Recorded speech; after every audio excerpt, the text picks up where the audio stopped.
Donc bonjour mes frères et sœurs, et ce matin nous allons continuer notre étude du chapitre 22 et 23. Nous allons travailler ces deux chapitres-là un peu ensemble, et le but, je crois, est de démontrer l'action de Dieu dans ce qui se passe autour de Paul, et cette action de Dieu qui est totalement souveraine va se transmettre à nous aussi automatiquement, parce que Dieu est à l'œuvre aussi dans nos vies comme il était dans celle de Paul. Mais nous allons commencer par la prière, si vous voulez bien. Notre Père du ciel, nous te remercions que ton amour est parfait en Jésus. Nous te remercions que ton œuvre est beaucoup plus grande que nous. L'œuvre que tu es en train de faire, donne-nous de réaliser qu'elle a une dimension infinie et éternelle. Ce n'est pas nous qui est au centre de l'action, mais c'est toi qui es au centre de l'action. C'est ton peuple, c'est ton royaume, c'est ta gloire qui est en jeu. Nous, on est des instruments qui vont servir par ta grâce à ta gloire. Aide-nous à comprendre cela, à visualiser ça, par la puissance de ton esprit que tu as mis en chacun de nous. Amen.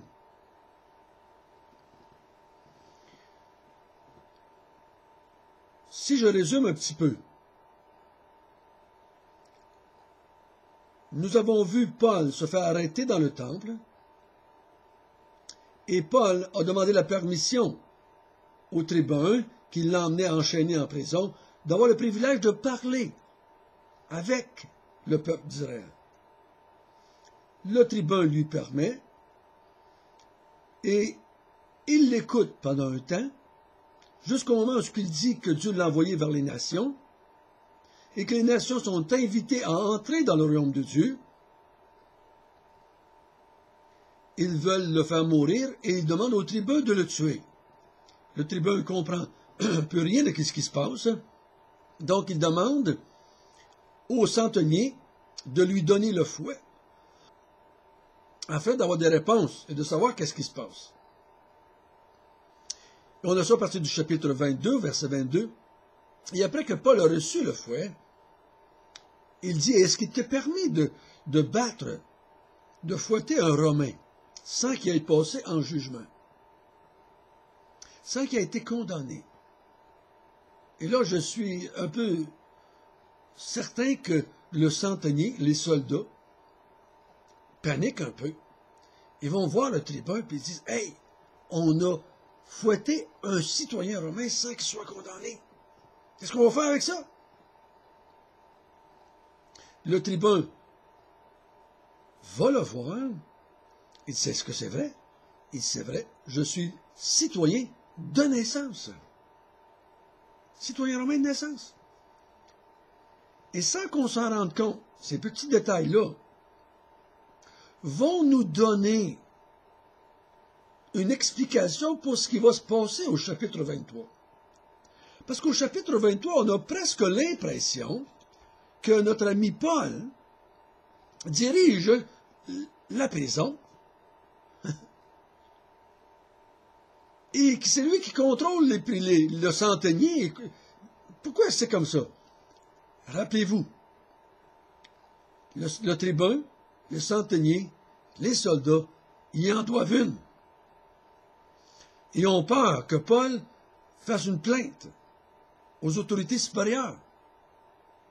Donc, ils en doivent une. On va lire à partir du verset 30, si vous voulez bien, chapitre 22.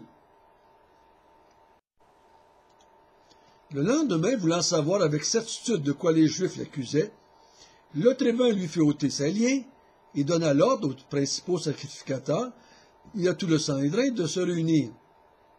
Puis faisant descendre Paul, il le plaça au milieu d'eux. Paul les regarda, le regard fixé sur le Sanhédrin, dit, « Hommes frères, c'est en toute bonne conscience que je me suis conduit jusqu'à ce jour devant Dieu. Le souverain sacrificateur Ananias ordonna à ceux qui étaient près de lui de le frapper sur la bouche. Alors Paul lui dit, « Dieu te frappera en muraille blanchie. Tu es assis pour me juger selon la loi, et tu violes la loi en ordonnant qu'on me frappe. » Ceux qui étaient près de lui dirent, « Tu insultes le souverain sacrificateur de Dieu. » Et Paul dit, « Je ne savais pas, frère, que c'était le souverain sacrificateur, car il est écrit, tu ne parleras pas en mal du chef de ton peuple. » Paul, sachant qu'une partie de l'assemblée était composée de Sadducéens et d'autres de pharisiens, s'écria dans le Sanhédrin, « Homme, frère, je suis pharisien, fils de pharisien. C'est à cause de l'espérance et de la résurrection des morts que je suis mis en jugement. » Quand il eut dit cela, il se leva une discussion entre les pharisiens et les sadducéens, et l'assemblée se divisa. Car les sadducéens disent qu'il n'y a point de résurrection, et qu'il n'existe ni ange ni esprit, tandis que les pharisiens affirment les deux choses. Il y eut une grande clameur, et quelques scribes du parti des pharisiens, s'étant levés, engagèrent un vif débat, et dirent, « Nous ne voyons aucun mal en cet homme. Peut-être un esprit ou un ange lui a-t-il parlé. » Comme le discorde allait croissant, le tribun, croyant que Paul ne soit mis en pièces par ces gens, fit descendre les soldats pour l'enlever du milieu d'eux et le conduire à la forteresse.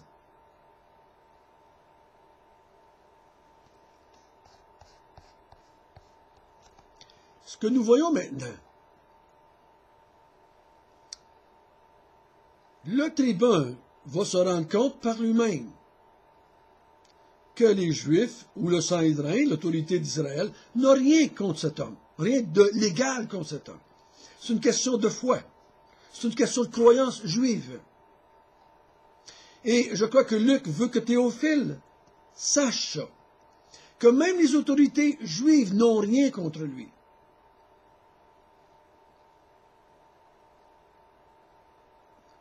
Que c'est une différence de croyance au niveau de la foi des Juifs. Le tribun qui en doit une à Paul va protéger Paul contre le Sanhédrin. Donc, il l'enlève du milieu de eux pour le protéger et il le ramène en prison.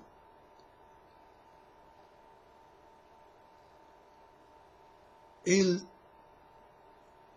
est convaincu maintenant que les Juifs n'ont rien contre Paul. Ça, c'est la souveraineté de Dieu dans ce que nous voyons. Dieu est... Je me suis demandé à un moment donné, est-ce que Dieu a laissé... Pourquoi Paul n'a pas dit au centenier et au tribun qu'il était citoyen avant de se faire frapper de fouet? Pourquoi il dit juste après? S'il l'avait dit avant, il aurait évité le fouet. Mais je crois que c'était dans le plan de Dieu, ça aussi.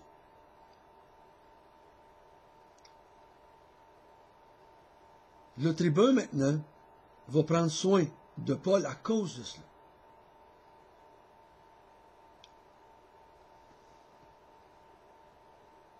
Vous allez voir le restant maintenant qui va venir à partir du verset 10. 11, excusez.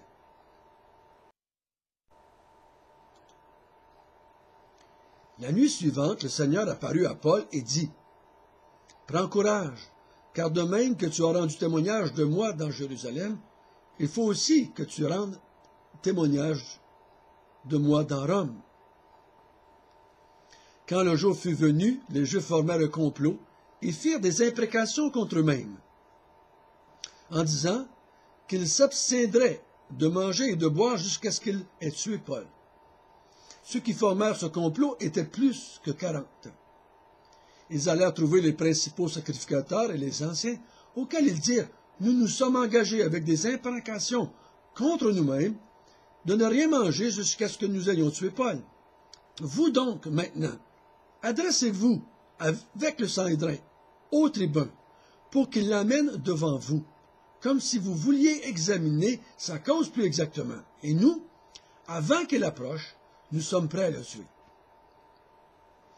Le fils de la sœur de Paul, ayant eu connaissance du guet-apens, alla dans la forteresse en informer Paul. Paul appela l'un des centeniers et dit, « Mène ce jeune homme vers le tribun, car il a quelque chose à lui apporter. » Le centenier prit le jeune homme avec lui, le conduisit vers le tribun et dit, « Le prisonnier, Paul m'a appelé, il m'a prié de t'amener ce jeune homme, qui a quelque chose à te dire. » Le tribun, prenant le jeune homme par la main et se tirant à l'écart, lui demanda, « Qu'as-tu à m'annoncer » Il répondit, « Les Juifs ont convenu de te prier d'amener Paul demain devant le Sanhédrin, comme si tu devais t'enquérir de lui plus exactement. Ne les écoute pas, car plus de 40 d'entre eux lui adressent un guet-apens et se sont engagés avec des imprécations contre eux-mêmes à ne rien manger ni boire jusqu'à ce qu'il ait tué Paul. Maintenant, ils sont prêts. Ils n'attendent que ton consentement. »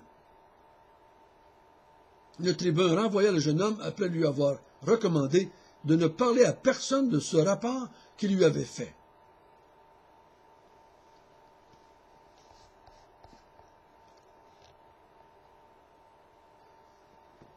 Deux choses qu'il faut faire ressortir ici, qui vont faire encore une fois sortir la souveraineté de Dieu dans l'œuvre de l'Église.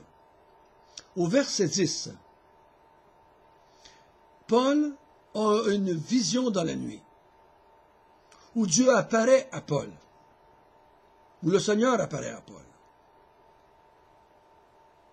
Et il lui dit, « Comme tu as rendu témoignage de moi à Jérusalem, tu vas aussi rendre témoignage de moi dans Rome. »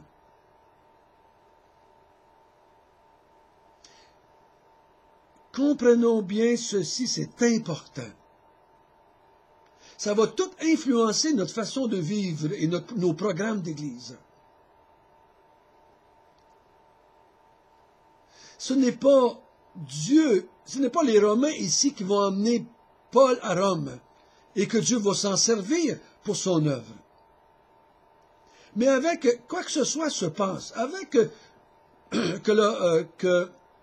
le tribun fasse quoi que ce soit, Dieu dit à Paul, « Je veux que tu ailles à Rome. Dans mon plan, je veux que tu rendes témoignage de moi à Rome. Et je vais utiliser, moi, les Romains pour le faire. Je vais utiliser le tribun. Je vais t'utiliser, toi, Paul, pour accomplir mon plan. » Dieu n'utilise pas nos plans pour faire de quoi? C'est que lui a un plan et nous emmène à faire son plan. C'est lui qui a emmené Paul à Jérusalem lié par l'Esprit.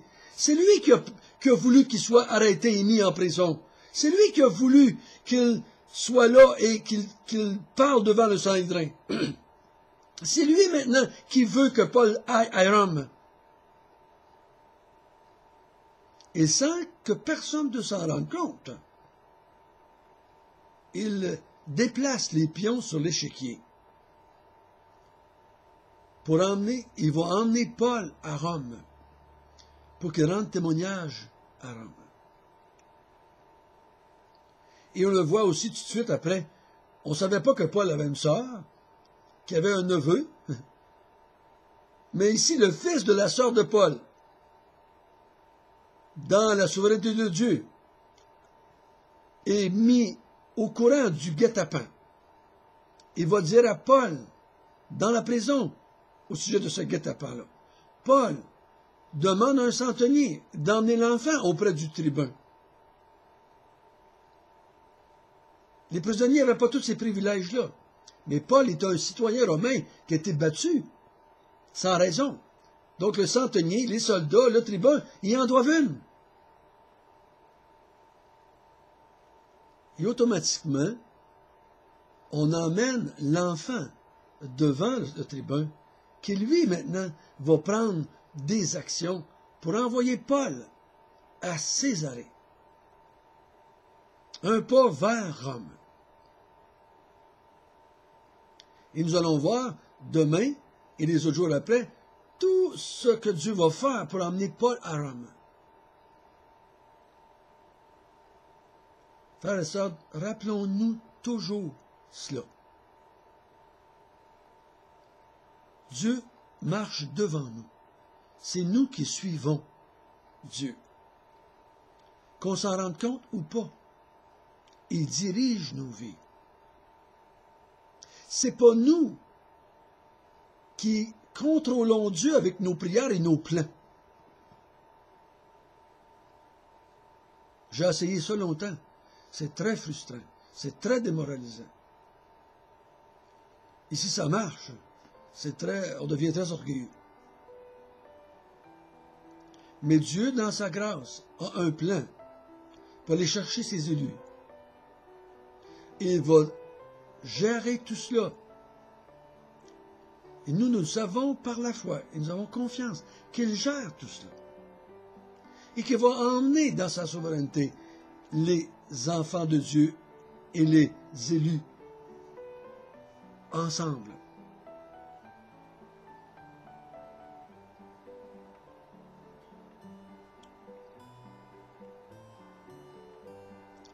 Afin que les élus soient sauvés et qu'ils deviennent des serviteurs de Dieu. Nous allons continuer d'en parler demain. Notre Père du ciel, merci encore une fois que tu nous démontres que le plan de l'Église était planifié au temps de Paul et il est planifié en notre temps. C'est ce que tu t'en vas. Et c'est toi qui gères la vie de ceux qui nous entourent. Voisins, maires, policiers, armée, gouvernement, tu gères tout cela. Tu gères aussi les gens de l'Église, les prophètes, je pourrais dire les pasteurs, les anciens, les chrétiens.